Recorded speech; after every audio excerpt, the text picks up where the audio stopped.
Hey guys, what's going on? This is Eric here, and I just saw Joker, directed by Todd Phillips, starring Joaquin Phoenix tonight. So I thought I'd make a quick, spoiler free review of the movie. So let's hop into this. For one, this movie is a character driven story more than anything. It's not like a typical superhero movie, it's not, in the DC EU, anything like that. It's just a solo, independent Joker movie. I think people got to take that into consideration when they watch the movie, for sure. But yeah, let's hop into this. Getting into the characters, Joaquin Phoenix as the Joker is the quarterback of this film. I mean, more so than that, he's a quarterback, wide receiver, and a few other roles all at the same time. I mean, every single scene he's in, every single scene in the movie he's in, I'm almost entirely sure of that. The movie takes place from his perspective. He really brings in his performance here, guys. I mean, the mannerisms, how he acts. I mean, it's by no means a traditional Joker, but it's his own solidified take. And I'm almost liking how, every movie version of the Joker is not really something that is oh, this is the Joker, this is how I should do the Joker, like how people take the Batman. It's almost like there's a little bit of RNG or something, randomness that comes into oh, what sort of Joker are we going to get this time? Oh, there's Jared Leto's gangster Joker, or the, Mark Hamill Joker, or the goofy Joker, the I got you, Batman, that sort of stuff. So, I mean, Joaquin Phoenix definitely did bring his own solidified, unique Joker, and he does it well. I mean, everything. I really gotta trust the mannerisms, but his line delivery, how he acts, dances, how he, moves, everything about it just felt like its very own solidified character. The other characters do a fine job as well, but they're all meant to revolve around Joker for the most part. So, everyone else did a good job, but maybe Robert De Niro gets a special mention because he did a good job as a television show host, late night show host. I thought that was pretty good.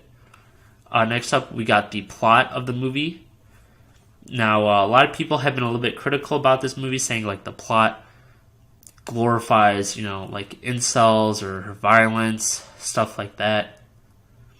I'm really gonna, I don't know, that sort of politics aside, I don't think that should really affect your view of the movie.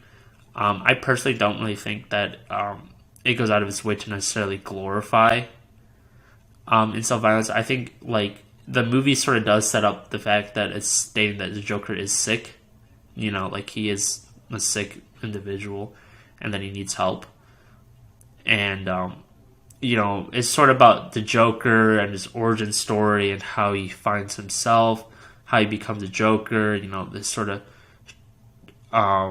kicking the poor man down. He's like a ticking time bomb, stuff like that. And the whole time you're watching, you really are man, I'm feeling some part of you wants to help him, some part of you wants to, at other times you're I don't like this, it really does play with your emotions in almost every way. There are times I was laughing, times I was terrified of this guy, at times where you're just feeling really pitiful, definitely plays around all the emotions very, very well. Now onto the cinematography of the film, and this will include music, sound, shots, all into one. Just because I'm not enough of an expert to break down each of the individual parts, but overall, cinematically, it was really great. There's some shots that I definitely loved.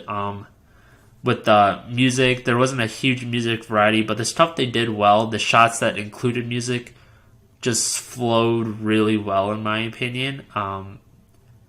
And definitely a lot of beautiful shots in there as well. The score did not have a huge variety, but every time it came on, you just knew you just got creeped out, unsettled, and the movie did condition you to feel that. You could do it right now, and I'd feel ooh, it just wouldn't make me really feel right. So yeah, the movie does that exceedingly well. some points in particular that I did not exactly like about the movie, though. I felt like some of the dialogue at times was a little cheesy, a little too, oh, this would be a good line for the trailer or something. So I was not a big fan of that. But I also really did not like how, again, this is its own independent thing, but I also did feel like at times the movie was trying to either shoehorn in references or nods to other things going on in the Gotham universe. And I don't think there's something inherently wrong with that. I actually felt like some of the references they added in really benefited the movie, but I felt like they overdid it. And at some points, it was kind of jarring. If they just toned it down, I would have thought it would have been perfect. But, yeah, so that is one issue I had. And I think towards the later acts of the movie, the pacing was a little all over the place, a little bit. But overall, it was a really solid film. I really liked, how it was shot cinematically. Joaquin Phoenix really does a great job. Like, the character performance he delivers, man, this guy has to... I think he's getting the Oscar nod. I'm just going to say that.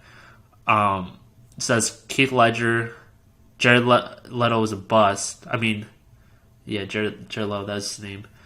And Joaquin Phoenix. So that's 2 out of 3 of the most recent live action ones. So that'd be pretty cool. I genuinely think that'll happen. Again, cinematically, I really enjoyed it. Just a few issues with it, but overall, I gotta say, still a solid film in my opinion. So overall, I'm gonna have to rate it an 8.5 out of 10, which I think is my highest rating to date. So that's a very great score in my opinion. Thanks for watching, everybody, and I'll see you guys later. Peace.